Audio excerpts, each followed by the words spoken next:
Irmãos, nós vamos então dar continuidade aos nossos estudos então no Credo Apostólico. Com a graça de Deus, esse mês de setembro então nós finalizamos, nós já estamos aí nas frases finais do Credo Apostólico. A gente tem aí a lição de hoje mais duas lições, onde a gente vai falar na próxima sobre a vida eterna. E a gente vai concluir então, com a graça de Deus, no domingo seguinte, a dar um arremate final e falar um pouquinho da importância do credo apostólico para os nossos dias. Tá? Se você quiser sentar desse lado aqui, eu sempre acho melhor, viu, dona Maninha? Porque senão eu vou ficar bem na sua frente aqui, ó. Minha mãe me fez pequenininho, aí vai atrapalhar a senhora aí. Irmãos, vamos lá. Para nós darmos início, então, vou pedir vocês para lerem para mim, por gentileza. Tiago, não está passando, não. Vê se sou eu aqui que não estou...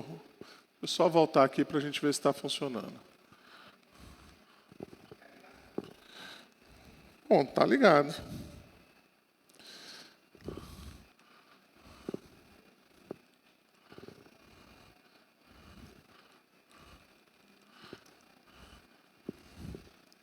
Vamos lá, os irmãos, vou pedir para lerem para mim, por gentileza. Vamos lá? Leiam lá.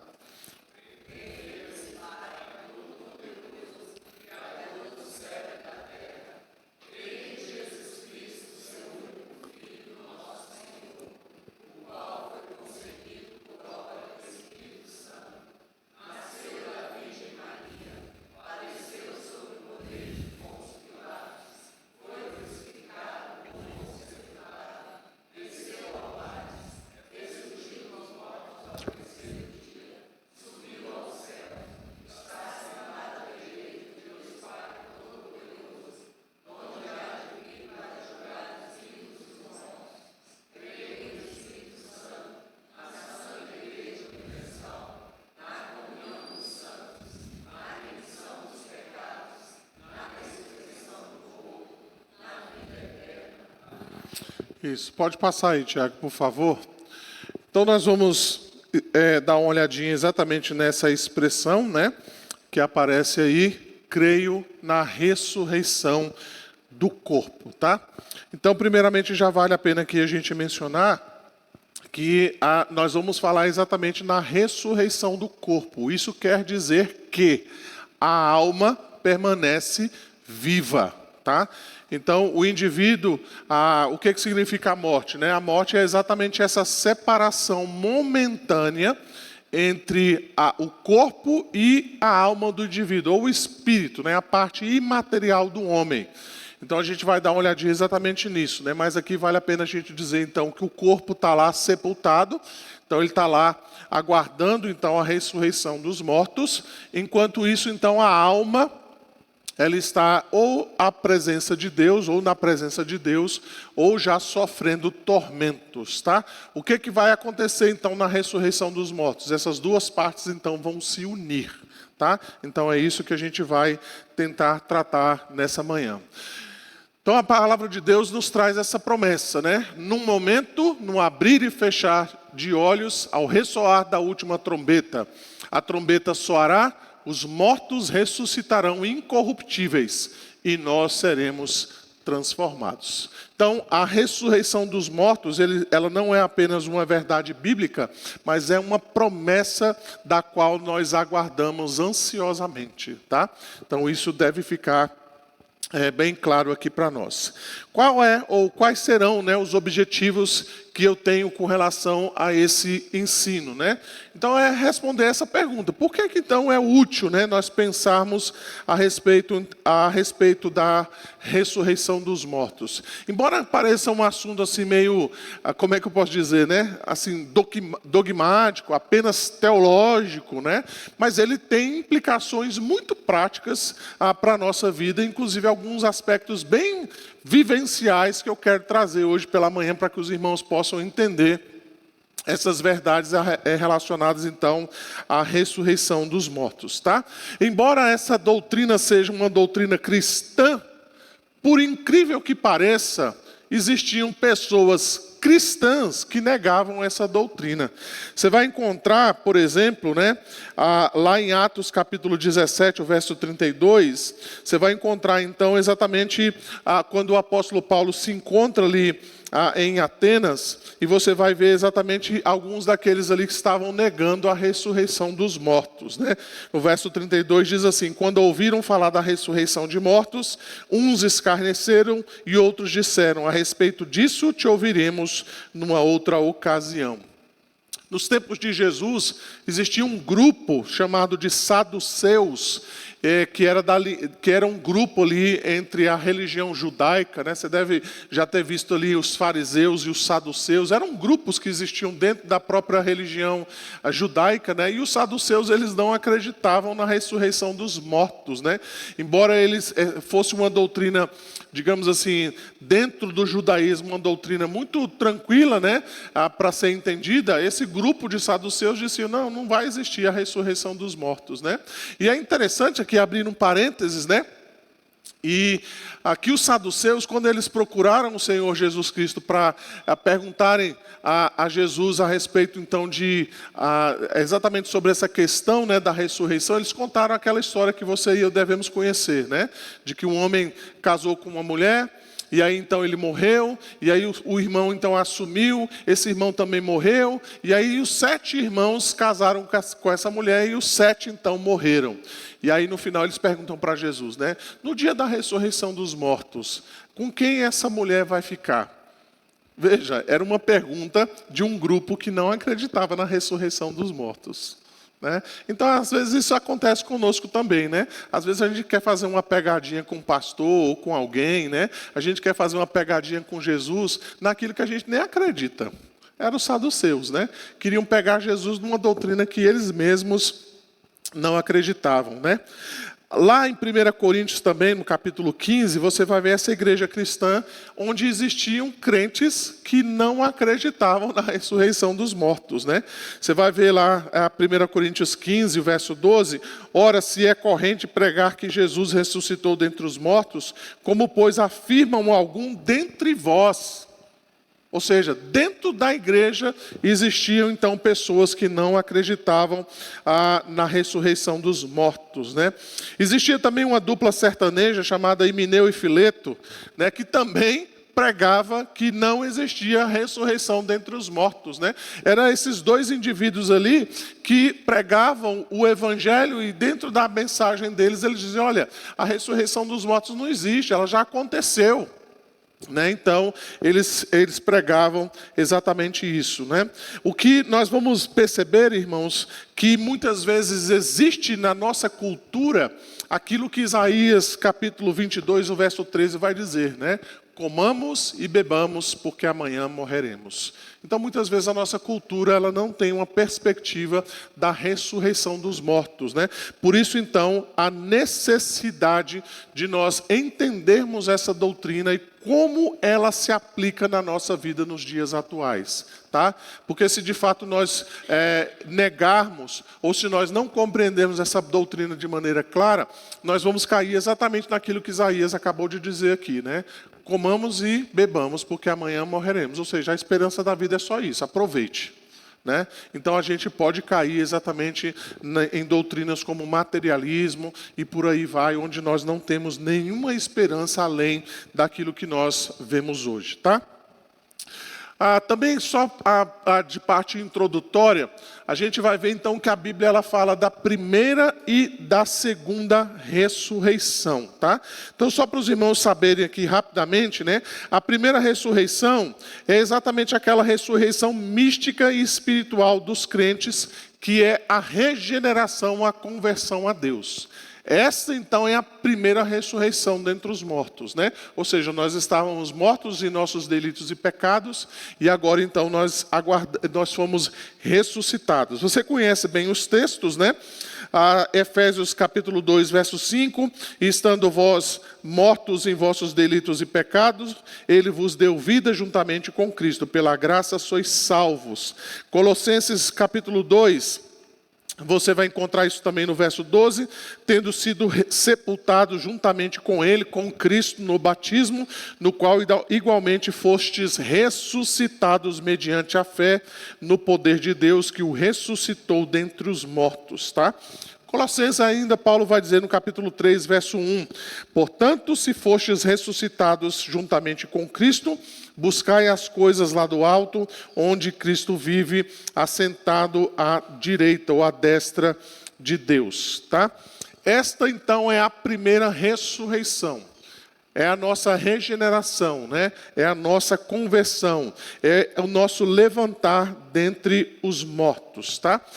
Mas o nosso intuito aqui é exatamente tratar dessa segunda ressurreição, que é chamada da ressurreição final, onde todos nós, então, estaremos diante de Deus, nesse dia, então, em que nós vamos ressuscitar dentre os mortos, tá? Então, essa doutrina da ressurreição do corpo, tá? É ressurreição do corpo, tá? Que isso fique bem claro para os irmãos, ok? Ela pode ser provada por vários fatores, né? Primeiramente, então, obviamente, com base nas afirmações da Escritura, né? Você vai ver que a Escritura, então, ela traz o que os teólogos chamam de oráculos, né? Ou seja, são aquelas verdades essenciais, básicas, fundamentais a respeito, então, da ressurreição dentre os mortos. Vamos ver lá, primeiramente, Jó, capítulo 19, os versos 25 a 27. Abram lá para mim, por favor, nesse texto. E quem achar, pode ler. Não tem problema se o microfone não chegar, mas leia bem alto aí para nós, Jó 19, os versos 25 a 27.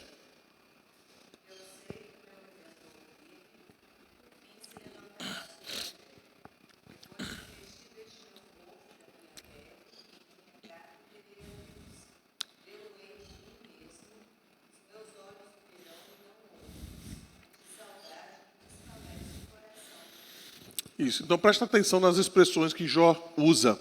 Eu verei a Deus com estes meus olhos, tá?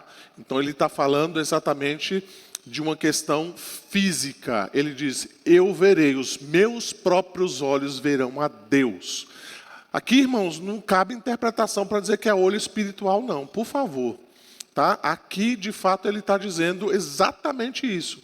Eu estarei diante de Deus completo, com os meus olhos, esses olhos mesmo carnais. Eu estarei então diante de Deus e eu vou poder vê-lo, tá? A segunda afirmação importante que a gente encontra está lá no Salmo 16, o verso 9. Vou pedir alguém para ler também, por gentileza, mas os irmãos abram lá para também acompanhar a leitura desse texto das Escrituras.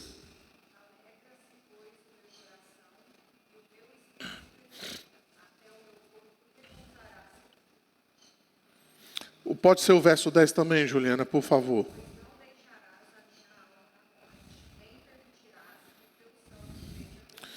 Isso, tá? É interessante aqui a menção, né, que Davi faz. Ele diz, até o meu corpo repousará seguro, tá? Então vejam aqui que a doutrina bíblica, né, ela não se importa apenas com a nossa alma, mas ela também se importa com o nosso corpo, tá? Essa é a doutrina verdadeiramente bíblica, né? Importa exatamente com isso, né? Então, depois você vai dar uma olhadinha, né?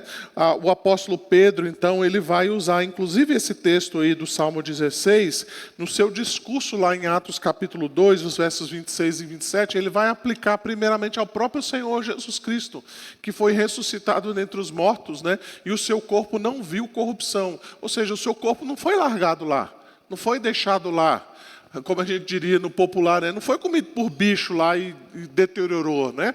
Não, Deus o ressuscitou aquele corpo dentre os mortos, né? É isso o significado, então, de dizer que o meu corpo não viu corrupção, ou seja, meu corpo não ficou lá enferrujando, né? Ele não ficou lá largado, abandonado, jogado às traças, jogado aos bichos, não. Deus ressuscitou dentre os mortos, assim como Deus também ressuscitará o nosso corpo dessa situação, tá? O terceiro texto que a gente pode mencionar a respeito disso, está lá no Salmo 17, o verso de número 15. também vou pedir alguém para ler, por favor, esse texto aí. Mais uma vez, um salmo de Davi. Salmo 17, o verso de número 15.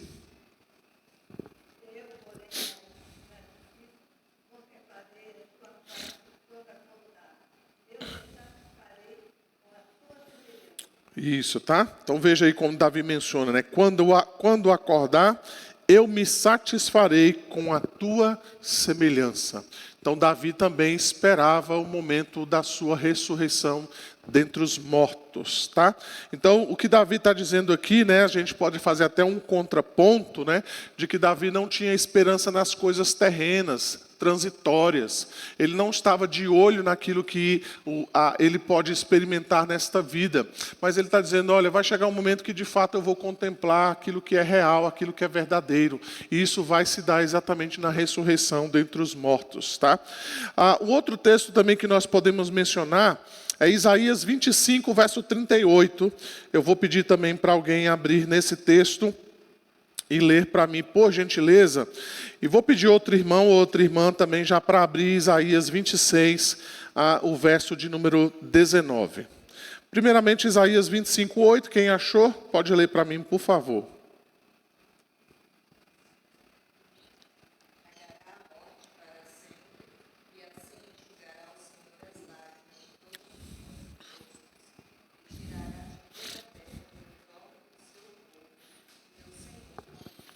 Isso, tá?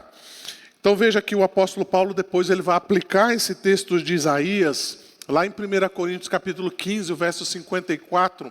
Só que aqui Isaías não usa essa palavra, mas lá Paulo usa, ele fala da ressurreição.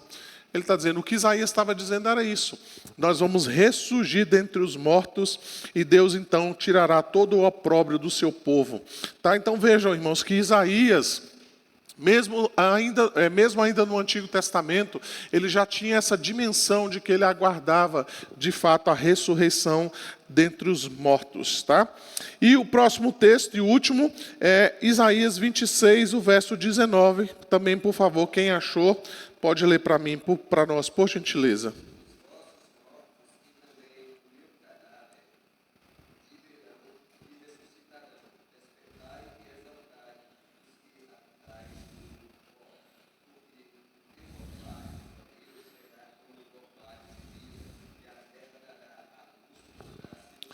Isso, tá? Então aí o profeta Isaías faz menção novamente aí da ressurreição dentre os mortos, tá? A gente também crê na ressurreição dentre os mortos exatamente com base na ressurreição do próprio Senhor Jesus Cristo. Eu vou ler aqui alguns textos, né, para você ter noção disso, né? 2 Coríntios 4, verso 14, sabendo que aquele que ressuscitou o Senhor Jesus também nos ressuscitará com Jesus e nos apresentará convosco. 1 Tessalonicenses 4, verso 14, pois se cremos que Jesus morreu e ressuscitou, assim também Deus, mediante Jesus, trará em sua companhia os que dormem. Romanos 8, verso 11, se habita em vós o Espírito daquele que ressuscitou a Jesus dentre os mortos, esse mesmo que ressuscitou a Cristo Jesus dentre os mortos, vivificará também vosso corpo mortal por meio de seu Espírito em que vós habita. Então veja que a Bíblia compara, então, a própria esperança do crente com a ressurreição do Senhor Jesus Cristo, tá? Então, é interessante aqui nós mencionarmos isso, né? De que o Senhor Jesus Cristo, então, é esse exemplo da nossa esperança, a chave de nossos sepulcros e o penhor da nossa ressurreição. Em outras palavras, como é que eu sei que eu vou ressuscitar dentre os mortos? Porque Jesus Cristo ressuscitou dentre os mortos. Então, por isso que Paulo vai dizer, lá em 1 Coríntios 15, que se aquele que não crê que Jesus ressuscitou dentre os mortos, pode ir para casa. Pode fazer outra coisa, vai jogar no tigrinho, né? Vai ver lá o seu time do coração jogar, vai gastar a vida com outra coisa. Porque não tem nenhuma esperança se Cristo não ressuscitou dentre os mortos. A gente está gastando o nosso tempo, é o que Paulo vai dizer. Se a ressurreição de Cristo não aconteceu, como afirmam alguns, é melhor a gente fazer outra coisa. Eu não sei o que seria mais interessante nessa vida sem esperança, né? Porque se não tem ressurreição dentre os mortos, é melhor a gente fazer outra coisa, né? Mas a ressurreição de Cristo, de fato, é a nossa esperança real. Então, alguns motivos pelos quais, então, nós afirmamos que Cristo é a nossa esperança. Primeiramente, então, Cristo é o nosso Redentor. Não só da nossa alma, mas também do nosso corpo. Então, às vezes a gente até brinca, né? A gente às vezes até usa essa expressão quando a gente sai para evangelizar, né? Vamos ali no bosque do Sudoeste para nós ganharmos algumas almas, né? Como se a gente pudesse ganhar o indivíduo assim por partes, né? A gente às vezes até usa essas frases dentro da igreja, né? A gente diz assim, não, pastor, o importante é a alma. É o interior do indivíduo, né? O importante é o que está no coração, é só lá dentro. O corpo a gente não liga muito, mas essa não é a doutrina bíblica. Jesus morreu por nossas almas, mas Ele também morreu pelo nosso corpo. Ele morreu por nós, integralmente, do jeitinho que nós somos. Tá? Ele morreu, então, nesse sentido aí. Tá? A segunda coisa que a gente pode mencionar a respeito de Cristo como nossa esperança é que Cristo é o cabeça da igreja. Então, como é que ele vai ser o cabeça ressuscitado se ele não tem um corpo ressuscitado? Os irmãos estão entendendo, né? Então, não existe cabeça sem corpo, como não existe corpo sem cabeça, né? Então, é algo anômalo. É algo que não se encaixa nem numa visão a nossa aqui, né? Então, se Cristo é o cabeça ressuscitado, necessariamente, obrigatoriamente, o seu corpo também precisa ser ressuscitado dentre os mortos. Então, se a cabeça é santa, o corpo precisa ser santo, né? Então, se Cristo é ressuscitado, o corpo também precisa ser igualmente, ou seja, precisa ser da mesma natureza da cabeça, tá? Então, nós vamos encontrar diversas menções que o Senhor Jesus Cristo fala sobre isso. Por exemplo, João 14:19, porque eu vivo, vós também vivereis. Ele menciona isso lá. Ele vai dizer ainda em João 11:25, eu sou a ressurreição e a vida, tá? Lá, quando Paulo, então, compara, lá em 1 Coríntios capítulo 15, ele vai dizer exatamente isso, né? Se em Adão todos morrem, em Cristo todos vivem. Por quê? Porque ele é o representante dos eleitos de Deus. Assim como Adão era o representante da raça humana, e quando ele pecou, todos nós caímos, assim, Cristo é o representante, Ele é o cabeça dos eleitos. Quando Ele, então, ressuscita dentre os mortos, todos os eleitos, então, são ressuscitados dentre os mortos. Tá? Além disso, então, nós podemos mencionar uma razão que Cristo, então, é esse exemplo da nossa esperança, por causa do domínio que Cristo tem sobre a sua igreja. Então, como é que Ele vai ser o cabeça se ele não consegue nem ressuscitar a sua própria igreja, nem o seu próprio corpo? É meio estranho isso, não é? O fato dele ter ressuscitado dentre os mortos e ele mesmo não ter como ressuscitar o seu povo, né? A sua própria igreja, tá? Além disso, então, nós podemos mencionar como razão, então, de Cristo ser a nossa esperança, o próprio fato, então, de que existe entre nós e Cristo esta união. Nós vimos isso em algumas aulas passadas, né? A comunhão dos santos, ou que os teólogos chamam de a união mística de Cristo com a sua igreja. Ou seja, quando nós fomos ressuscitados dentre os mortos, nós nos tornamos um com o Senhor Jesus Cristo. Então preste atenção, irmãos, nessa promessa bela que nós temos diante de nós. Tem uma música, né, que é cantada por aí, que ela diz mais ou menos assim, né? Tudo que Jesus conquistou na cruz é direito nosso, é nossa herança. A letra dessa música está certa? É uma pergunta, gente.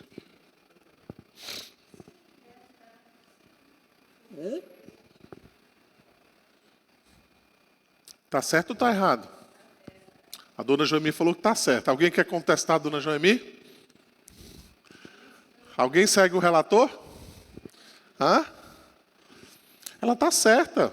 Porque tudo que Cristo conquistou na cruz, de fato, Ele nos deu como herança. A Bíblia vai dizer que nós somos co-herdeiros com Cristo. Por isso que eu já falei isso aqui, irmãos, e repito. Muitas vezes a nossa vida cristã, ela é subcristã. Ela é abaixo do padrão que Cristo elevou à sua igreja. Quando a Bíblia diz que nós estamos assentados com Cristo em regiões celestiais, Ele não está usando isso só de maneira figurativa, mas Ele está dizendo que a igreja do Senhor Jesus Cristo reina juntamente com Cristo. Isso não é hipotético, isso não é algo que deve ser apenas mencionado na nossa imaginação, é algo prático. Então, quando a gente chega no nosso trabalho, nós estamos reinando com Cristo no nosso trabalho. Não é que você vai mandar nos seus colegas e vai dizer, eu sou o patrão aqui, vocês têm que me obedecer. Não é nada disso. Mas lá tem um cristão, o reino de Deus está lá. Porque tem um crente lá, tem um servo de Deus lá. Quando você vai lá para sair com os seus colegas, ainda que os seus colegas não sejam crentes, tem um rei lá, um sacerdote. Você, o crente, que reina juntamente com Cristo. Então o negócio não pode ser bagunçado. O povo não pode fazer algazarra lá no meio do crente e você dando risada como se nada tivesse acontecendo ou como se nada disso importasse para você. Não, Cristo, Ele reina por meio da sua igreja. Então a igreja do Sudoeste, ela está no bairro do Sudoeste e o negócio não pode ser bagunçado aqui. Porque aqui tem uma igreja. Tem um corpo de reino de rei e sacerdotes, o povo de Deus, que precisa proclamar essas boas novas, que precisa reinar em cada canto dessa cidade. Então, se tem uma boca de fumo aqui, a gente vai lá para poder ver o que está acontecendo, porque não pode ser bagunçado aqui. Se tem gente passando fome, necessidade aqui no nosso bairro, a gente tem que ir lá e a gente tem que ir lá e apresentar o reino de Deus. Se tem um índice alto, eu não sei se existe, de suicídio no Sudoeste, porque as pessoas não encontram a razão de viver, mesmo tendo riquezas, e elas estão pulando aí dos últimos andares dos prédios, a gente precisa ir lá e apresentar o reino de Deus. A gente precisa reinar com Cristo, esse é o significado. Então veja que aqui, então, em razão da própria união que nós temos com Cristo, aquilo que é de Cristo também é nosso. O poder, a autoridade. Você não precisa ficar batendo as pernas e tremendo o queixo, porque você tem que pregar o Evangelho. Lhe foi dado o Espírito de Deus, que traz para nós ousadia, que traz para nós intrepidez para falarmos a respeito do Evangelho. Irmãos, com isso eu não estou dizendo que você vai chegar lá no seu trabalho e vai bater na cara do seu chefe e vai dizer, ouve o Evangelho. Não é isso. Mas você precisa dizer, olha, você precisa ouvir o Evangelho. Nós precisamos influenciar ao invés de sermos influenciados pelo mundo. Nós precisamos ser o sal da terra, como a palavra de Deus diz para nós. Além disso, então, nós podemos mencionar que a ressurreição dos mortos, ela se dá exatamente com base na aliança de Deus conosco. Então, Mateus 22, os versos 31 e 32, e quanto à ressurreição dos mortos, não tendes lido o que Deus vos declarou? Eu sou o Deus de Abraão, o Deus de Isaque e o Deus de Jacó. Ele não é Deus de mortos, mas sim de vivos. Ele menciona então essa aliança. Eu sou o Deus de Abraão, de Isaque e de Jacó. Eu não sou Deus de mortos, eu sou Deus de vivos. Cadê Abraão, Jacó e Isaac? Onde é que eles estão? Estão dormindo? Eles foram sepultados lá. Mas onde eles estão exatamente nesse momento? No céu fazendo o quê? Adorando a Deus. Lembra que eu já falei sobre isso aqui? Da igreja una que Deus tem, é uma igreja que Ele tem no céu, é a mesma igreja que Ele tem aqui. Então nós somos irmãos de Abraão, nós somos da mesma igreja, fazemos parte da mesma membresia de Abraão, Isaque e Jacó. Eles estão na presença de Deus, louvando a Deus, porque Deus é Deus de vivos e não de mortos. E que embora esses três tenham morrido fisicamente, mas eles estão vivos na presença de Deus. Além disso, nós podemos mencionar como base da ressurreição dos mortos, a própria justiça de Deus. Veja lá, por favor, 2 Coríntios capítulo 5, o verso de número 10. Eu queria que alguém abrisse lá, por gentileza, e lesse para nós bem alto. 2 Coríntios 5, o verso de número 10.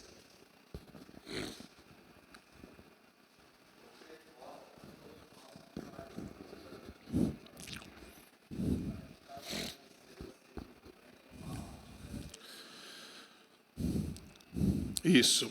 Evaldo, o que esse texto que você acabou de ler tem a ver com a justiça de Deus? Explica aí para nós.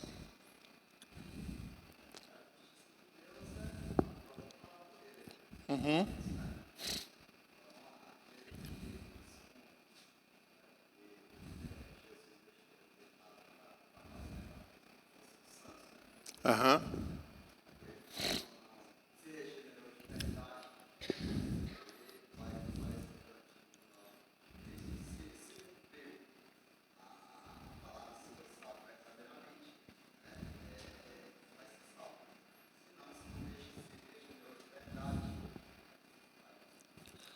Ok, alguém pode ajudar o Evaldo? O que esse texto que nós lemos aí tem a ver com a justiça de Deus? O que a ressurreição dos mortos tem a ver com a justiça de Deus? É uma pergunta, viu, irmãos, que eu estou fazendo.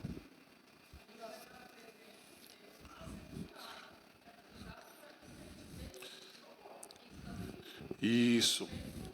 Ok. Então, a pergunta é, a justiça que nós temos hoje é uma justiça justa? Não. Eu não estou falando de política, viu, gente? Mas o mundo em que nós vivemos é um mundo justo? Não. Né? Então, você já deve ter passado por isso, né? Parece assim que acontecem coisas e as pessoas parecem que não são punidas devidamente por aquilo que elas fazem, né? Então, às vezes, o indivíduo vai lá e coloca o carro na vaga de idoso e ele sai andando com 22 anos. Eu brinco lá com a Luciana, eu falo que eu quero estacionar um dia naquela vaga de deficiente, né, que tem aquela cadeirinha ali de deficiência, eu quero encostar numa vaga daquela lá, porque eu já vi gente saindo de lá andando, né? Então aquela vaga deve ter algum milagre. Então eu vou encostar lá, quem sabe eu vou voltar aí aos 20 anos, né? Vai rejuvenescer o meu corpo, né? Porque toda vez que eu vejo alguém estacionando ali, o indivíduo abre a porta do carro e ele sai andando, mesmo estacionando numa vaga para deficiente físico, né? Então deve ter algum poder místico, né? Aquela vaga deve fazer algum milagre. Então, muitas vezes nós nos indignamos com a injustiça que a gente vê no mundo, não é? Então a ressurreição dos mortos, preste atenção, ela vai ser a justiça colocada como tal, né? Ela vai ser aquela justiça de fato divina, onde cada um de nós vamos receber aquilo que nós realmente fizemos na nossa vida, seja as coisas boas ou sejam as coisas ruins. Então Deus vai colocar na balança tudo aquilo que foi realizado. Vai ter de fato um equilíbrio justo diante da justiça de Deus. Então vejam, irmãos, como é que isso então traz esperança para nós? Primeiro, mostra que o mundo em que nós vivemos, por mais que nós lutemos por justiça, tá? E aqui justiça, não estou falando de justiça, uma justiça institucionalizada, não estou falando do poder judiciário, né, em si, mas quanto mais nós clamamos por essa justiça, ou seja, para que as pessoas sejam devidamente punidas de acordo com as infrações, as penalidades, os crimes, ou seja lá o que for que elas cometam, né? Quanto mais a gente pede, né, para que isso aconteça, a gente precisa cair na real. Nós não teremos uma justiça justa neste mundo. Por mais que a gente tenha uma justiça muito boa, por mais que a gente tenha talvez até exemplos que a gente possa dizer, olha, tal país, tal lugar tem uma justiça justa, ela não é uma justiça perfeita, ela não é uma justiça plena. A ressurreição dos mortos também nos diz que um dia haverá esse acerto de contas. Isso então deve nos trazer esperança. Mesmo que pessoas façam coisas ruins nesta vida, elas vão prestar contas diante de Deus. E ali, irmãos, haverá então uma justiça não diante de um juiz parcial, não diante de um juiz comprado, não diante de uma sentença duvidosa, mas um juiz justo, que vai dar a cada um, então, segundo as suas obras. Tá? Além disso, então, nós podemos mencionar que a ressurreição dos mortos, ela tem a ver, então, com a condição do nosso corpo.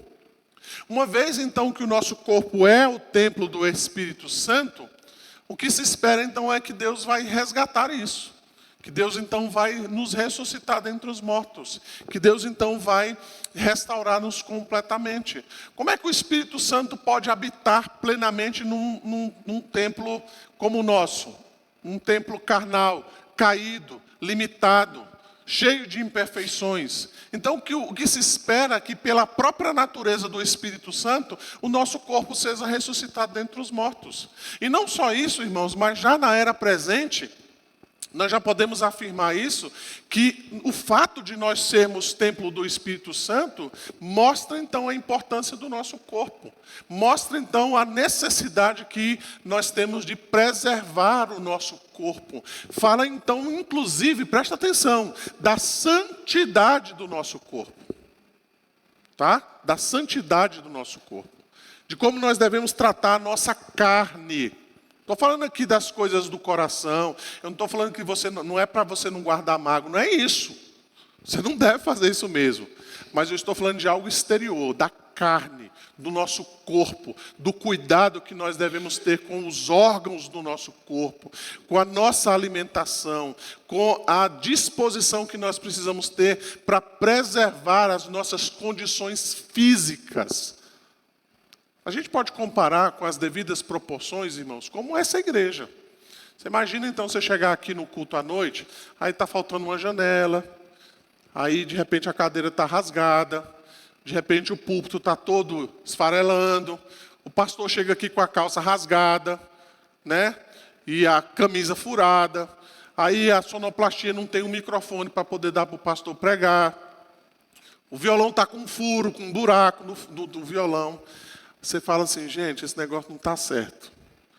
Não é assim que se trata a casa de Deus, não é que a gente fala? A casa de Deus não merece isso. A casa de Deus merece o quê? Merece o melhor, não é? O melhor microfone, a melhor cadeira, a melhor janela, ar-condicionado, se for possível.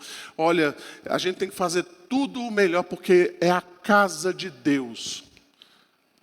Mas a casa de Deus, corpo, também precisa receber o mesmo tratamento.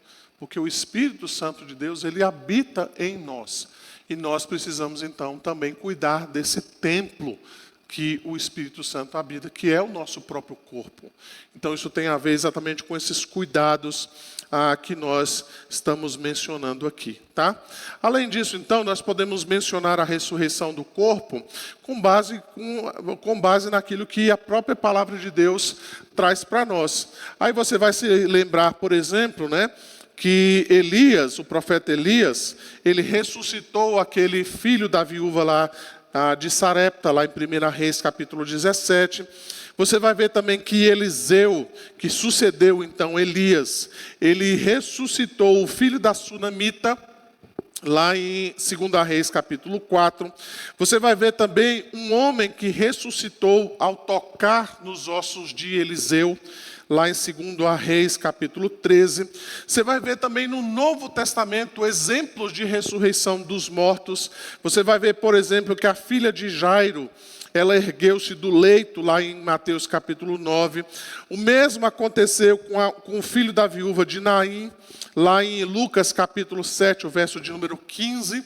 Lembra lá quando Jesus simplesmente tocou no caixão e o menino ressuscitou dentre os mortos. Você tem a história mais conhecida do Novo Testamento, que foi Lázaro, né? Que ressuscitou dentre os mortos, embora depois ele tenha morrido. Mas ali nós vemos um exemplo exatamente disso, né? A menção que Jesus faz de todo aquele contexto é esta, né? De que quem crê em mim, ainda que morra, viverá eternamente. Embora Jesus estivesse tratando de uma questão circunstancial, se ele estivesse tratando de uma questão ali pontual, que era a ressurreição de Lázaro, ele então faz todo esse contexto e ele aponta então para a ressurreição final. Ele diz, olha, ainda que alguém morra, se crer em mim, viverá eternamente. Não apenas vai ressuscitar para essa vida, né? Como foi o caso ali do próprio Lázaro, ok? Vamos então mencionar o que a Bíblia fala sobre o quando e como se dará a ressurreição dentre os mortos, tá? Primeira coisa então que a gente precisa mencionar é que a Bíblia ela fala que os crentes e os incrédulos eles ressuscitarão conjuntamente na mesma ocasião, tá? A gente vai ver então alguns textos aqui interessantes que falam sobre isso, tá? Veja primeiramente, se alguém puder ler para mim, por gentileza, Daniel, capítulo 12, o verso de número 2. E vou pedir também, por gentileza, para alguém ler Evangelho de João, capítulo 5, os versos 28 e 29. E vou pedir ainda, rapidinho, João, mas a gente já pode ler daqui a pouquinho. E eu vou pedir também para que alguém leia, por favor, 1 Tessalonicenses, capítulo 4, e o verso de número 15 a 17. Então vamos lá, qual que você achou aí, João? Daniel, capítulo 12, verso 2. Pode ler, por gentileza.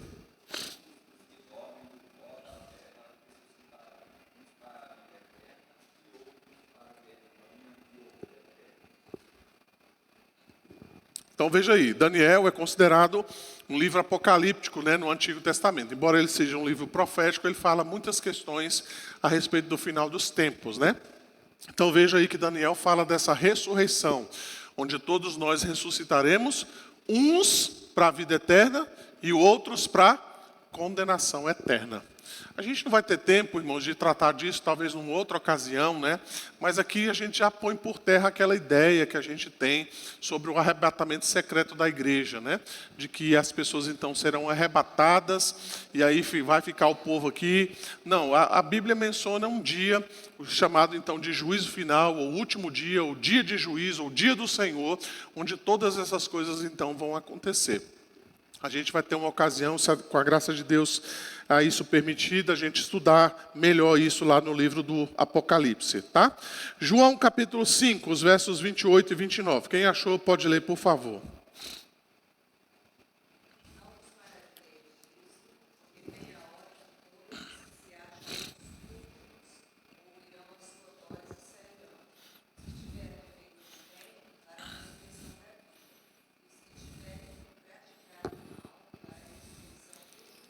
Isso, tá?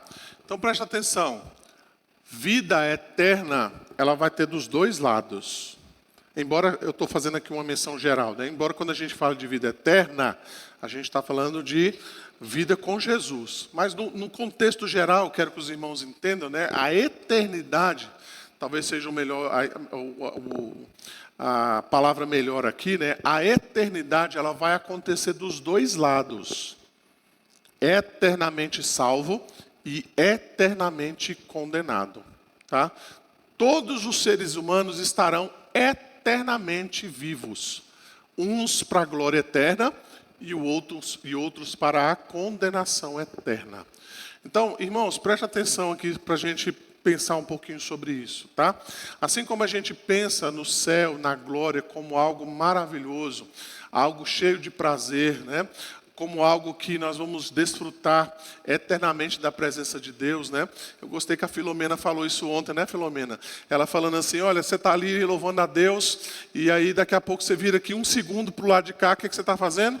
Louvando a Deus, né? Aí você vai, anda, dá 2 passinhos para o lado de cá, você está fazendo o quê? Louvando a Deus. Ou seja, você vai passar o tempo inteiro louvando e bendizendo a Deus.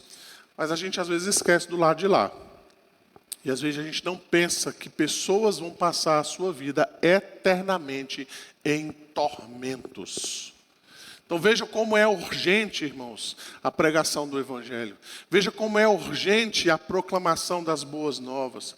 Veja, eu vou falar aqui no finalzinho, veja como é urgente nós termos essa ousadia mesmo de pregar o Evangelho para as pessoas.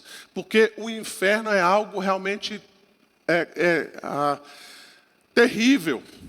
A gente não pode ter a dimensão do que seria isso eternamente. né? Então é assim que a Bíblia descreve os tormentos eternos, né, que pessoas podem passar o restante da sua vida.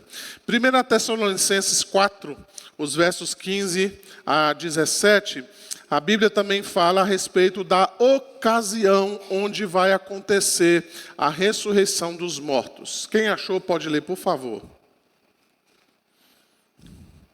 1 Tessalonicenses 4, os versos 15 a 17.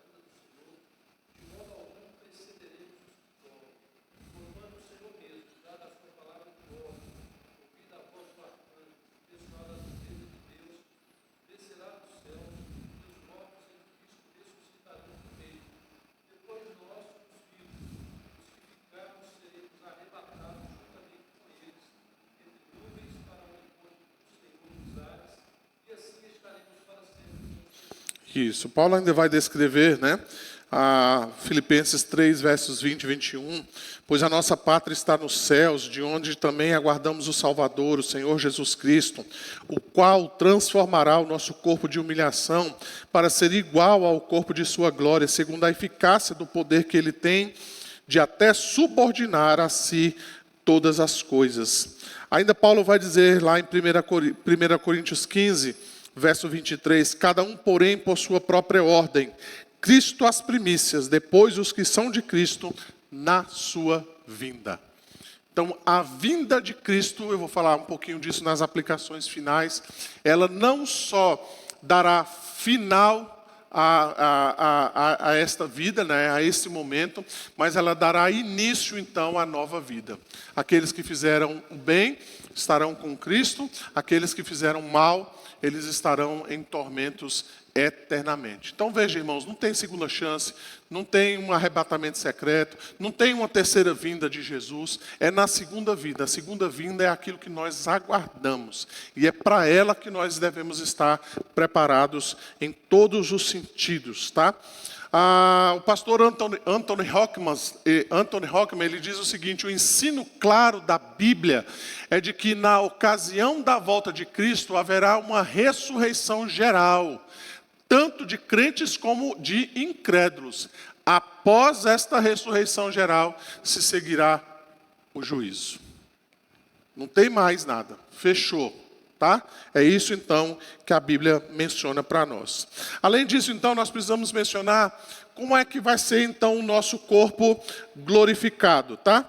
Vamos dar uma olhadinha então lá em 1 Coríntios, capítulo 15, os versos 35 a 49. Eu queria que nós olhássemos esse texto juntos lá. Eu vou ler aqui para os irmãos, mas se puderem acompanhar comigo, vai ser muito bom aqui para a gente fazer algumas considerações básicas aqui. 1 Coríntios capítulo 15, os versos 35 a 39.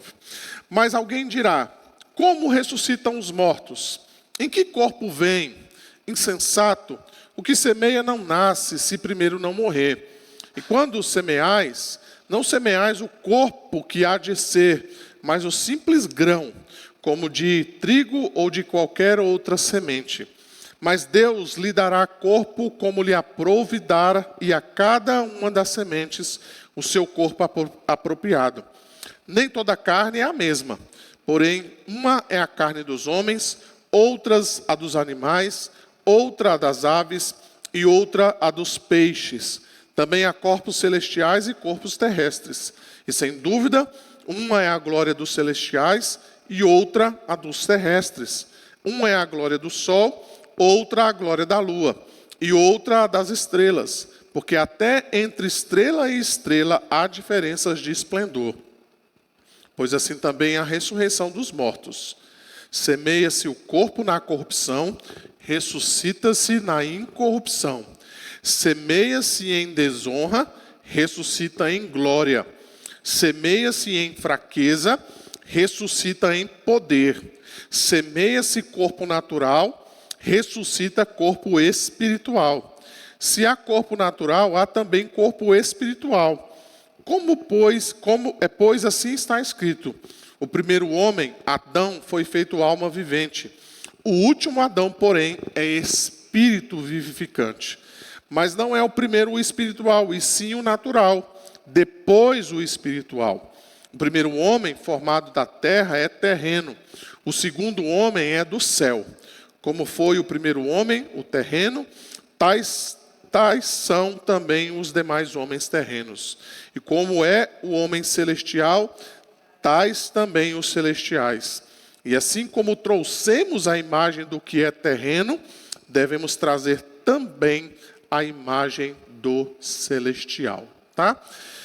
Vamos fazer algumas considerações básicas aqui. O nosso intuito aqui não é gastar muito tempo, mesmo porque a gente teria que ter uma aula ou duas a respeito disso, tá? Mas vamos levar aqui algumas considerações básicas, tá? Então veja aí que Paulo, ele usa exatamente essa metáfora da germinação de uma coisa que foi plantada e os frutos, então, que cada uma dessas sementes vai produzir. Então veja, se você planta uma semente de manga, né, um pé de manga, o que é que você espera? Que ela cresça e produza o quê? Manga. Se ela produzir outra coisa, você pode estar desconfiado que você não plantou realmente um pé de manga. É isso que Paulo está dizendo aqui, né? Então ele vai falar assim como o corpo então é essa semente, ele vai morrer, esse nosso corpo, para que ele produza então essa nova árvore, que é o nosso corpo ressuscitado dentre os mortos. E ele vai fazer essa distinção, né? Cada corpo então é uma semente, cada corpo então vai florescer de uma maneira diferente um dos outros, né? Embora o pé de manga seja o pé de manga de modo geral, mas nem todo pé de manga é igual. Não é verdade? Os agricultores aí me ajudam aí, Paulo, é verdade? Não é. Né? Todo pé de manga ele é diferente. Os pés de manga são diferentes uns dos outros, embora seja de uma só espécie, né? De um só tipo, ou seja, pé de manga. Tá? É isso que Paulo está dizendo aqui para nós. Tá? Veja também o que Paulo está dizendo. Assim como a planta não pode nascer se primeiro a semente não morrer, ele está dizendo a mesma coisa. Assim o corpo espiritual não pode dar vida, ou não pode nascer, se primeiro esse corpo terreno não morrer. Então, não fique triste aí se você de repente está, né, caindo os cabelos, se de repente, né, a sua beleza não é a mesma de 20 anos atrás, ou se de repente aquelas rugas, né, já estão incomodando. Você não precisa entrar nessa onda aí da harmonização facial, pensando assim, agora eu vou ficar parecido com o Amado Batista, né?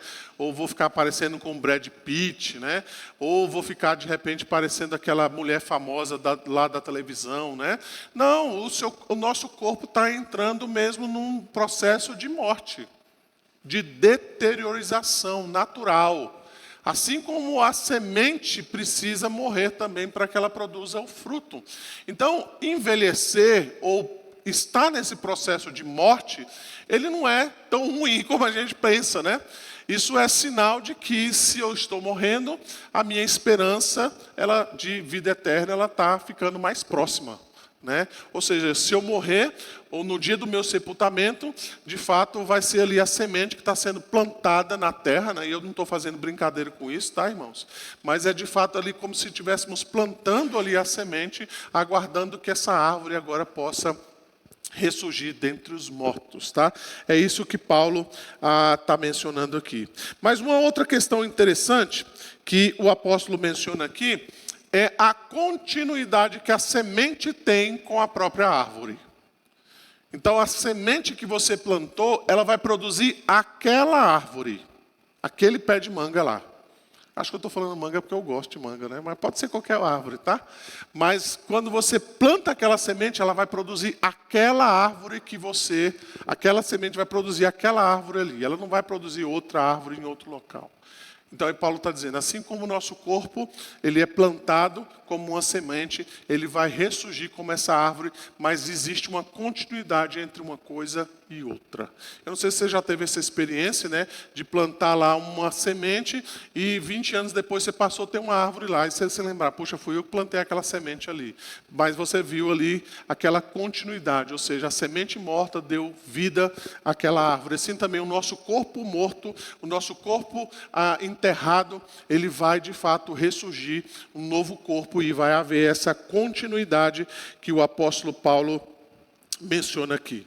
Uma outra questão básica que a gente precisa mencionar aqui nesse texto, se você está com ele aberto aí, são os contrastes que Paulo menciona aí. Veja, por exemplo, que ele faz um contraste entre corrupção e incorrupção no verso 42. Semeia-se o corpo na corrupção, ressuscita na incorrupção. Corrupção aqui, irmãos, não é como é que eu posso dizer? Não é que Paulo está dizendo aqui que é um pecado. Entenda a corrupção como algo que está se deteriorando, né? Está ficando cada vez mais velho. O joelho já está doendo, não doía antes, né? O braço já não levanta da altura que levantava anteriormente. Então, o nosso corpo está se corrompendo, está se deteriorando, está ficando velho, né? Literalmente, tá? Então, outra coisa que ele menciona aqui, ainda no verso 42, ele faz uma comparação, um contraste entre a desonra e a glória. Ele diz aí, semeia-se em desonra, ressuscita em glória. Qual é a desonra final do nosso corpo? A desonra final do nosso corpo, a desonra, a morte. Então, quando você pega um indivíduo lá que você conheceu a vida inteira, você fala, gente, agora eu vou ter que botar esse camarada debaixo de uma terra, dentro de um caixão. Isso é humilhante, não é? É mesmo, gente. É humilhante, né? Você enterrar um indivíduo debaixo colocar ali debaixo da terra é algo humilhante. E o nosso Senhor passou por isso, né? Então ele está falando disso, essa desonra, a deterioração do nosso corpo, as fragilidades que o nosso corpo vai vivenciando, o próprio fato de nós termos doenças é desonra para o nosso corpo. Então isso vai, de fato, matando o nosso corpo. Essa semente, então, ela vai cada vez mais secando até que, de fato, ela possa ser plantada. Mas do outro lado, então, Paulo fala dessa glória, que o nosso corpo vai ressuscitar em glória. Tá? Então preste atenção nessas diferenças, nesse contraste que o apóstolo Paulo faz aí. Ele também fala de um contraste que é a fraqueza e o poder. Veja aí que ele diz no verso 43. Semeia-se em fraqueza, ressuscita em poder. Tá? Então a fraqueza do nosso corpo não é algo ruim em si mesmo. Sentir cansaço, sentir fadiga, receber um diagnóstico, talvez de uma doença incurável, não é em si mesmo, eu não estou querendo aqui que os irmãos pensem que eu estou sendo insensível, mas não é em si mesmo algo ruim, porque demonstra exatamente aquilo que nós somos, fracos, débeis, limitados. Então, quando a gente vê a nossa cultura, né, tentando manter o corpo e tentando fazer tudo possível aí, por meio de procedimentos para manter, para postergar a nossa vida, a gente tem que tomar cuidado com isso, porque às vezes a gente pode estar entrando até em algo contrário à própria Bíblia, né? Dizendo que o nosso corpo é um corpo de fraqueza, nosso corpo é limitado, né? Então o joelho doer não é algo ruim em si mesmo, porque mostra exatamente aquilo que nós somos, né? A gente não dá conta mais de levantar aquele peso que nós levantávamos na nossa juventude, isso quer dizer então que nós estamos enfraquecendo, o nosso corpo está realmente se deteriorando, e a gente está realmente ficando cada vez mais debilitado. Mas veja que o apóstolo Paulo fala que nós vamos ressuscitar em poder, né? Fraqueza, mas agora ressuscitamos em poder. E ele fala ainda em um outro contraste, ele fala sobre o corpo natural e o corpo espiritual. Veja aí os versos 44 e 45. Semeia-se corpo natural, ressuscita corpo espiritual. Se há corpo natural, há também corpo espiritual. Pois assim está escrito, o primeiro homem, Adão, foi feito alma vivente. O último Adão, porém, é espírito vivificante. Tá? Então veja aqui então, que o apóstolo Paulo faz esse contraste. E olha que coisa bonita, irmãos. Quando a gente pensa no jardim do Éden, veja, o céu não vai ser uma réplica do jardim do Éden.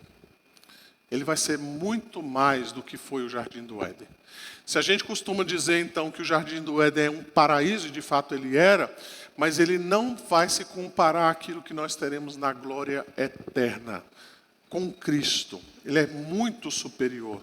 Então veja aqui que ele faz essa comparação. Adão recebeu vida. Cristo é um espírito vivificante. Ele dá muito mais do que o próprio Adão poderia ter nos dado, caso então ele obedecesse a Deus. Tá?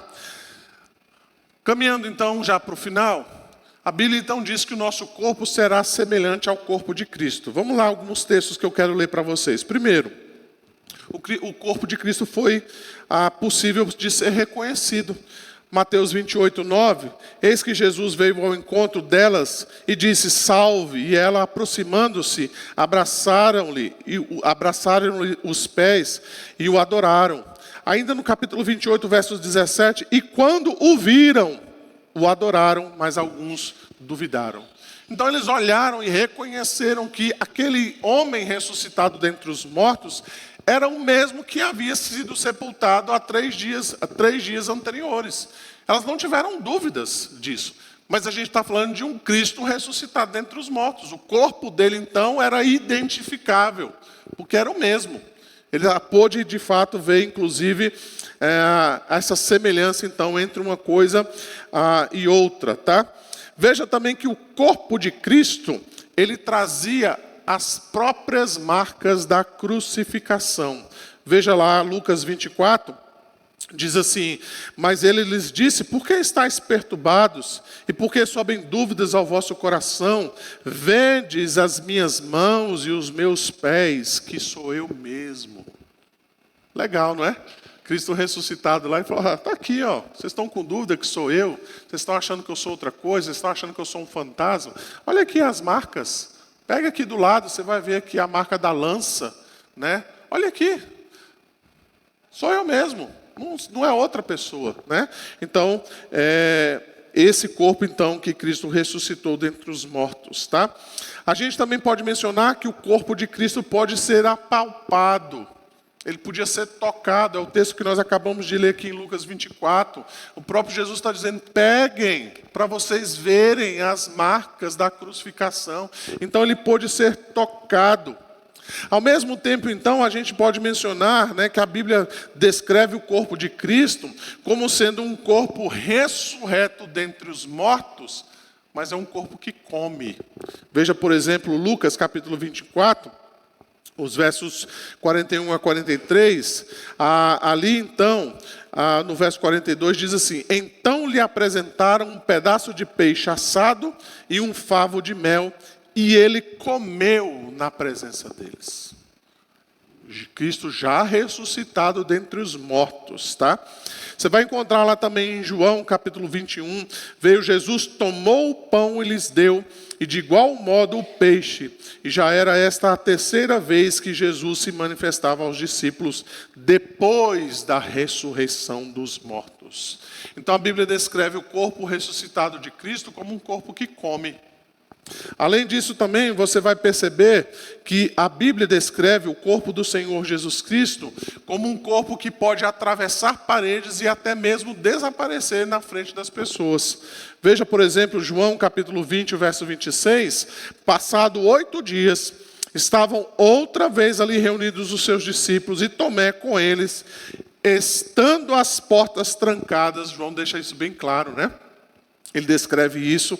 Veio Jesus, pôs-se no meio deles e disse, paz seja convosco. Lucas também descreve, o texto que nós lemos agora há pouco, um pouquinho anterior, os versos 30 a 31, e aconteceu que quando estavam à mesa, tomando ele o pão, o abençoou, e tendo partido lhes deu. Então se abriram os olhos daqueles 2 homens ali que estavam com ele a caminho de Emaús, e o reconheceram, mas ele desapareceu da presença deles. Então esta é a descrição que a Bíblia fala a respeito então do corpo do Senhor Jesus Cristo. E o nosso corpo vai ser semelhante ao corpo de Cristo. Então veja, ele não perdeu essa essência de um corpo humano, ele precisa comer. ele pode ser reconhecido. Mas, de alguma maneira, parece que ele também recebeu alguns poderes que não são, como é que eu posso dizer, não são inatos, né? Não são próprios da natureza humana. Ele pode atravessar paredes, por exemplo, ele pode simplesmente desaparecer da nossa presença. Eu não sei exatamente como é que vai ser isso na glória, mas aqui a gente já tem uma descrição de como será o nosso corpo, então, na glória com o Senhor Jesus Cristo. Então, já para a gente resumir, eu queria finalizar então trazendo algumas afirmações, né, finais e algumas aplicações para nós a respeito então da ressurreição dos mortos, tá? Então, primeiramente, a Bíblia ela é clara em afirmar que haverá ressurreição dos mortos. Todos de uma só vez ressuscitarão para o juízo final, tá? Então não tem segunda chance. Não tem um arrebatamento secreto, não tem uma terceira volta de Cristo. O juízo final, então, põe fim a esta vida e ele dá início, então, ao julgamento final e depois disso, então, à eternidade. E lembra quando eu falo de eternidade, ela vai para os dois lados. A eternidade com Deus em glória, em gozo, em prazeres celestiais, mas também uma eternidade sem Deus em tormentos, tá? É isso que a Bíblia descreve para nós. O breve catecismo, ele também fala a respeito desse tema, né? Na pergunta de número 37, ele pergunta o seguinte: quais são as bênçãos que os fiéis recebem de Cristo na hora da morte? Os irmãos, por favor.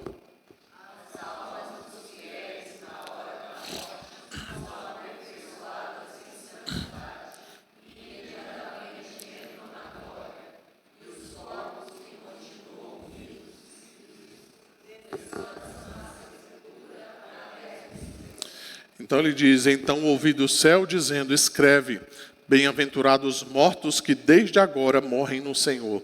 Sim, diz o Espírito, para que descansem das suas fadigas, pois as suas obras os acompanham. Jesus lhe respondeu, em verdade te digo que hoje estarás comigo no paraíso, é o que diz Lucas, capítulo 23. Pois se cremos que Jesus morreu e ressuscitou, assim também Deus, mediante Jesus, trará em sua companhia os que dormem. 1 Tessalonicenses 4, o verso de número 14. A confissão de fé também fala a respeito disso, né? Lá no capítulo 22, ela fala do estado do homem depois da morte e da ressurreição dos mortos. Os irmãos, por favor, leiam lá, por gentileza, esse parágrafo primeiro. Vamos lá? Os corpos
isso, tá?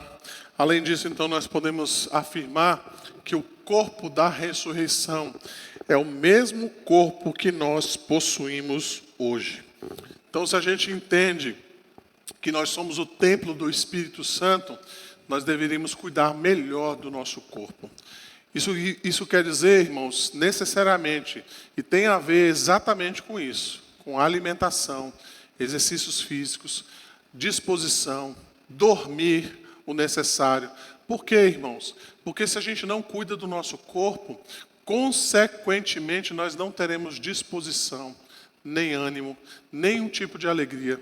E isso vai implicar diretamente no nosso serviço a Deus.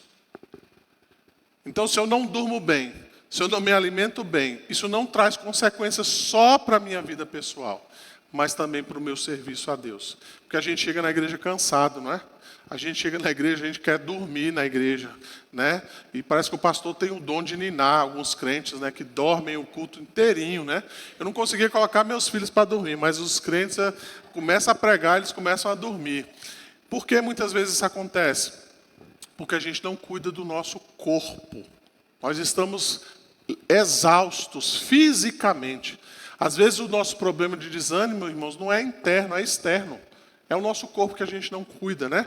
E isso serve para todos, inclusive para o pastor, né? Por isso que a gente precisa fazer, de vez em quando, alguns exames, a gente recebe umas notícias ruins e o médico diz, tem que fazer. E não tem outra solução, né? A gente, às vezes, até vai em outro médico para ver se o médico fala diferente, né? O médico fala, não, é isso mesmo, você tem que fazer isso, né? E aí não tem razão de ser, não tem solução. A gente precisa seguir esses caminhos aí. Não é uma questão só de saúde, viu, irmãos? Mas é uma questão mesmo de dispormos o nosso corpo em serviço a Deus, né? Então você imagina se de repente a igreja fala assim, olha, nós vamos fazer uma distribuição de cestas básicas, nós vamos distribuir alimentos, nós vamos distribuir sopa, meia-noite, lá para os mendigos aqui. Ai, pastor, não dou conta, porque meu corpo, meu joelho está doendo, não tenho disposição, eu estou fraco. E muitas vezes isso se dá porque a gente não está cuidando de fato do nosso corpo, tá? Calvino então vai dizer, portanto, para que sejamos ressuscitados, o corpo corruptível não perecerá, nem se apagará, mas retirada a corrupção, se revestirá de incorrupção. É isso então que nós aguardamos. Quais algumas aplicações que eu quero mencionar para nós realmente finalizarmos? Primeiramente então, irmãos, a ressurreição do corpo, ela aponta para a santidade do nosso corpo. Então, se o nosso corpo é importante, adivinha, nós precisamos preservar o nosso corpo. Isso diz respeito à santidade do nosso corpo, diz respeito àquilo que nós vestimos, a como nós nos alimentamos, como nós cuidamos então do nosso corpo. Exatamente, porque ele é o templo do Espírito Santo. Então não adianta, irmãos, a gente simplesmente dizer assim, não, eu tenho boa motivação, eu tenho boas intenções do meu coração, se o que nós externalizamos no nosso corpo é outra coisa. É uma saia curta, é uma roupa decotada, é o bonitão lá acha que tem uns músculos, né? Então ele quer mostrar os músculos dele, né? Ele quer colocar as pernas dele para fora e por aí vai. Se nós não cuidamos da santidade também do nosso corpo e por aí vai. Além disso também, eu gosto sempre de mencionar que a ressurreição do corpo nos ensina então a respeito da importância do sepultamento dos mortos. Então eu queria rapidinho aqui gastar um tempinho com relação a isso.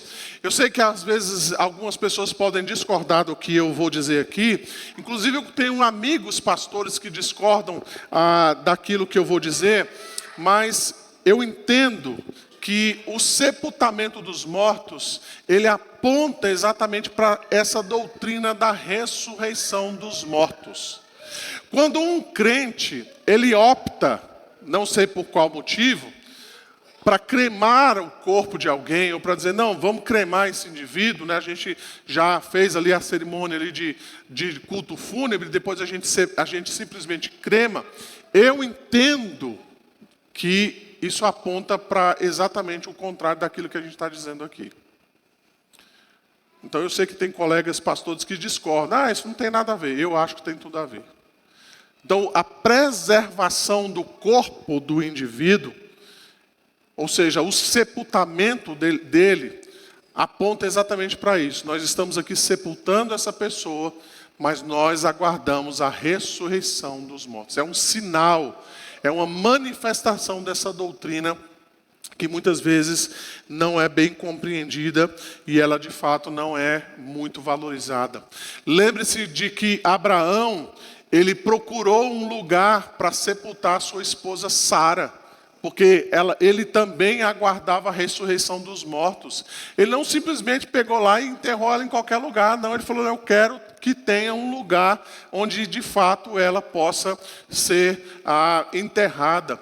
Lembra-se de José, que fez com que os seus filhos prometessem diante dele, que quando Deus então tirasse esse povo do Egito, a gente está lendo sobre isso aqui em Êxodo, quando eles fossem tirados lá da escravidão do Egito, e que eles então prometessem que quando isso acontecesse, eles então tirassem os ossos de José do Egito. Por quê? Porque José não queria ser ressuscitado no último dia final, no último dia lá no Egito. Ele falou: eu quero que vocês me levem para a terra onde Deus prometeu que vai acontecer. Isso é tão interessante, irmãos, que existe uma ideia, né? O judeu ele tem uma ideia de que na volta do Messias, né, ou quando o Messias vier de fato, embora eles não acreditem nesse Messias que nós encontramos nos evangelhos, mas eles acreditam nesse Messias que virá de uma vez por todas, né? Eles acreditam então que o primeiro lugar onde o Messias vai pisar o pé dele é no Monte Sião. E aí sabe o que acontece? Tenta comprar um sepulcro ali perto do Monte Sião para você ver quando é. Acho que você vai ter que vender sua casa para você comprar um sepulcro lá. Por quê? Porque quando Cristo tocar o Monte Sião, o poder dele então vai ressuscitar os mortos. E quais são os primeiros mortos que vão ressuscitar? Aqueles que estiverem mais perto do Monte Sião. Por isso que é tão caro uma sepultura lá. A gente sabe que não é isso que vai acontecer, né? Mas o judeu acredita nisso.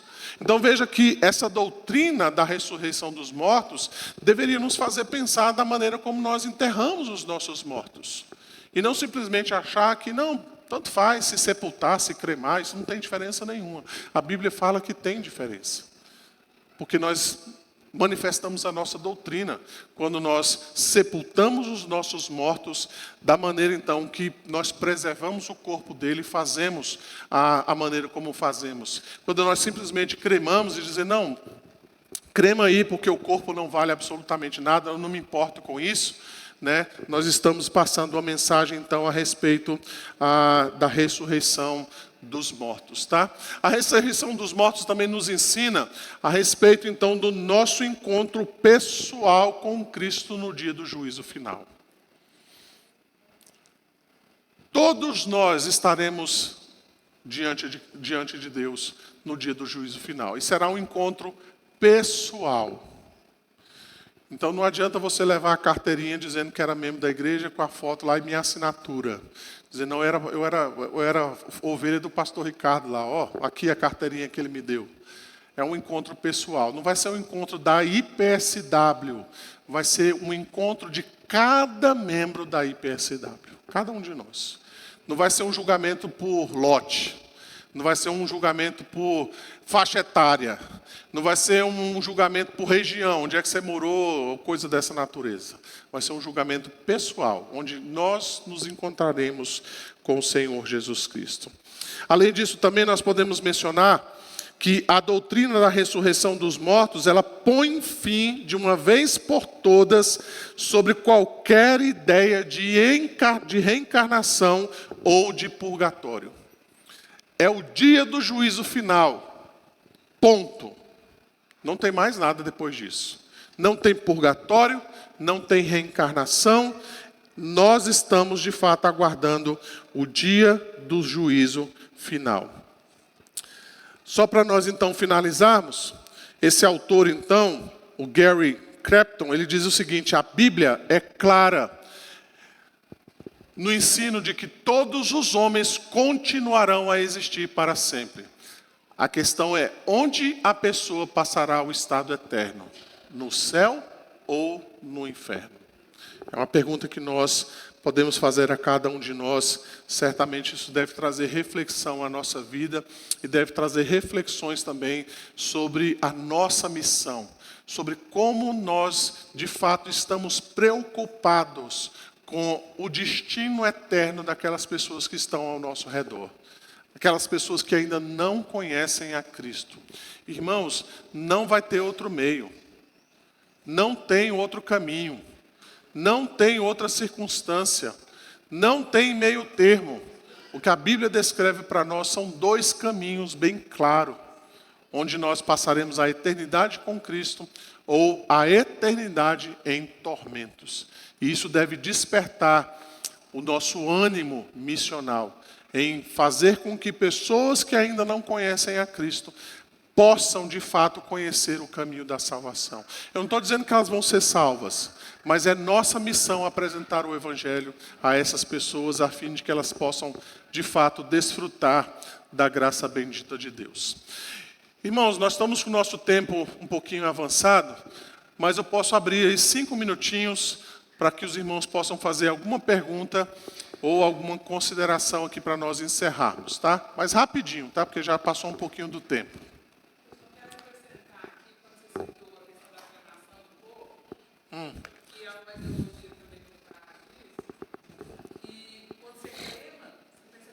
Sim, já falamos aqui, já falamos. Então tá bom. Alguém mais? Wilson. Lá no fundo, lá, aquele rapaz jovem lá, sem barba. Oi, pastor, muito interessante a aula. Interessante também essa classificação de primeira ressurreição e segunda ressurreição. Já escutei, enfim, essa fala que eu vou dizer aqui, né? Que muita gente fala, que na visão errada do cristianismo, fala assim, não, é porque você vai se tornar uma pessoa boa, que lá tem princípios e valores. Aí ele disse, não, mas isso qualquer religião faz, a maioria faz. No caso do cristianismo é diferente. Ele não transforma uma pessoa ruim ou média numa boa ou ótima, etc. Transforma um morto num vivo. Isso, exatamente. Né? Então, é a primeira ressurreição, como o senhor falou. Né? Aí também tem a segunda ressurreição, que foi o tema da aula de hoje. Né? Isso aí é a ressurreição dos santos. Né? Que também não é, para ficar interessante, não é a de Lázaro. Não é essa que está no credo, né? A gente acredita que Lázaro, né, ressuscitou, mas não é essa que foi abordada hoje, e nem também não é a ressurreição de Cristo, que foi abordada em aulas anteriores, né? Que quando falou de Jesus Cristo, essa é a ressurreição dos santos, que é bastante interessante. Toda vez que fala do céu e do inferno, destino eterno, porque muita gente que não acredita em Deus, às vezes acha que a vida é só isso mesmo e vai morrer, acabou, sumiu, não tem nada, e a gente sabe que isso não acredita, e a gente tem de obrigação, como o senhor falou, de alertar todo mundo, não só os amigos, os parentes, todo mundo. O amor de Deus e o sacrifício de Jesus Cristo é suficiente para livrar da morte, né, na segunda morte, todo aquele que crê, né, entregar sua vida ao nosso Senhor Jesus Cristo. Aí eu sempre lembro, no próprio Apocalipse também fala isso, né, que agora não lembro se é um anjo, quem é que está fazendo, vai torturar alguém durante 5 meses e a pessoa vai procurar a morte e a morte vai fugir dela, porque o sofrimento vai ser tão grande.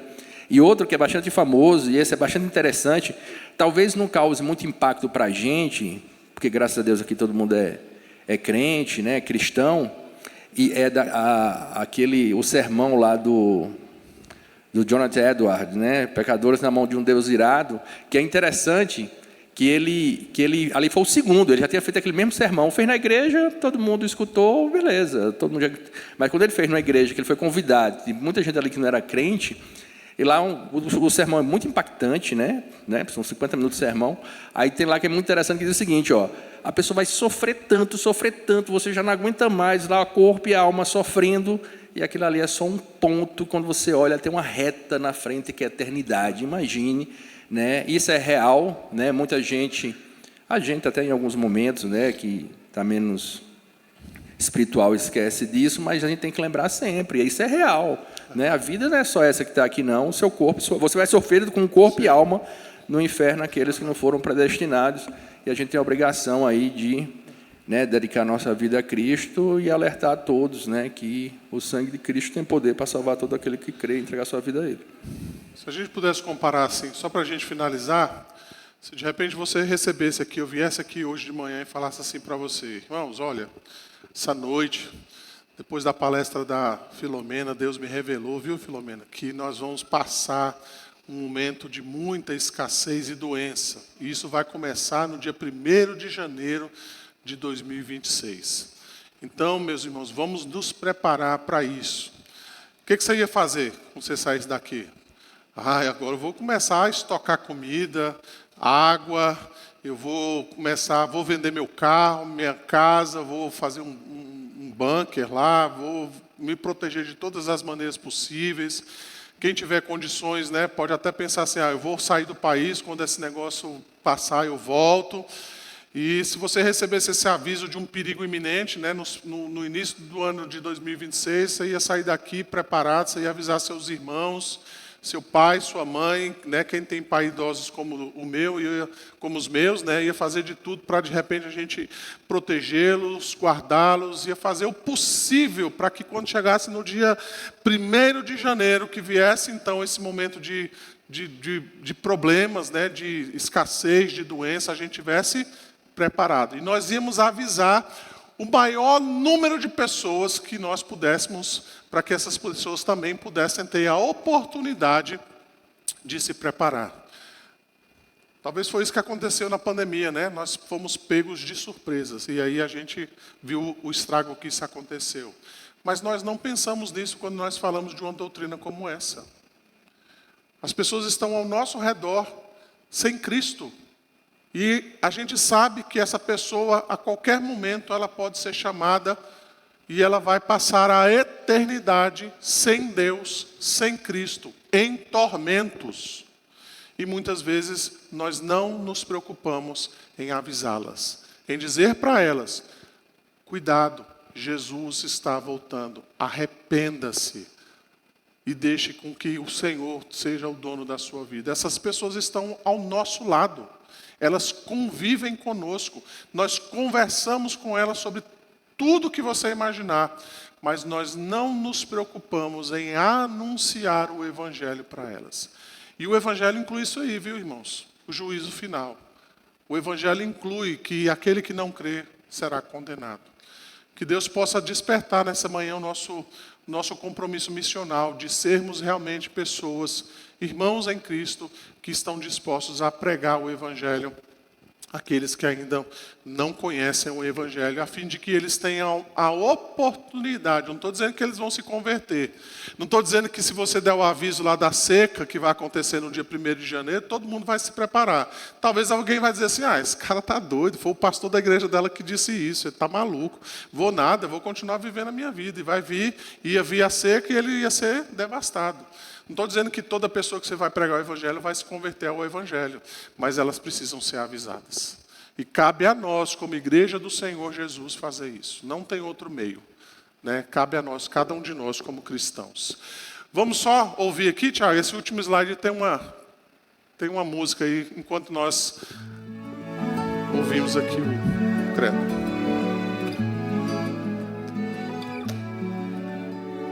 Creio em Deus Pai Todo-Poderoso, Criador dos céus e da terra. Creio em Jesus. Desculpa, acho que fui eu aqui, irmãos. É o último, Tiago.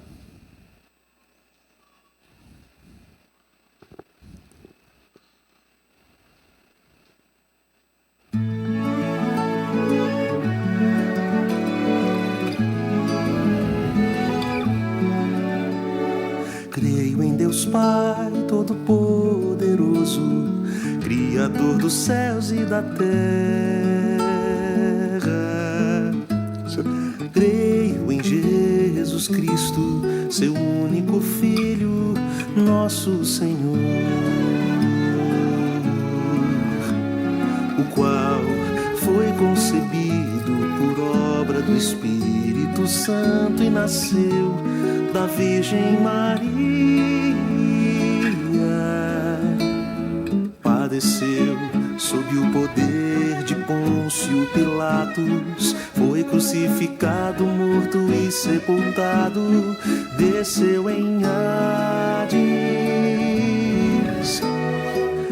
ressurgiu dos mortos ao terceiro dia, subiu ao céu e está sentado à mão direita de Deus Pai Todo-Poderoso, de onde há de vir a julgar os vivos e os mortos.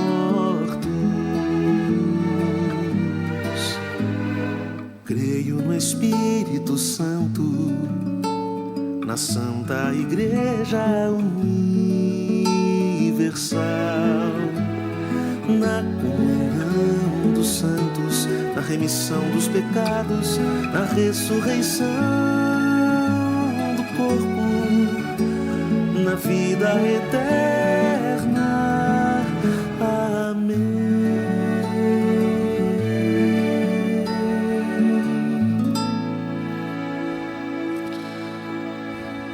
Vamos orar mais uma vez. Logo após a equipe de canto vai nos conduzir em alguns cânticos. Senhor, nós te agradecemos e te bendizemos mais uma vez nesta manhã. Obrigado, Senhor, por esse tempo de estudo da Tua Palavra, pela esperança, Senhor, que a Tua Palavra nos traz, de que um dia nós estaremos com o Senhor. Nós ressuscitaremos dentre os mortos. Que embora, Senhor, a nossa vida neste local seja uma vida passageira, cheia de lágrimas, perdas, de sabores, embora, Senhor, muitas vezes nós sejamos tentados ao desânimo, ao cansaço, nós temos a esperança, Senhor, de que um dia nós estaremos com o Senhor Jesus Cristo. E nós te agradecemos por isso, Senhor. E suplicamos que o Senhor encha o nosso coração nesta manhã de esperança, de amor, de expectativas pela segunda vinda do Senhor Jesus Cristo. Enquanto fazemos isso, Senhor, nós também queremos anunciar o Teu Evangelho àqueles que ainda não Te conhecem, fazendo com que eles também tenham a oportunidade de desfrutarem, ó Deus, da vida eterna com Cristo. Assim, Senhor, nós Te pedimos que o Senhor nos use como instrumento nas Tuas mãos, para que o Teu Evangelho, Senhor, seja proclamado através dos nossos lábios. Que não sejamos medrosos, mas sejamos ousados, ó Deus, e cheios de intrepidez, cheios do poder que vem do alto, para que nós possamos proclamar a Tua palavra, Senhor. Nós Te agradecemos e Te bendizemos nesta manhã. Oramos em nome de Jesus, o nosso Salvador. Amém.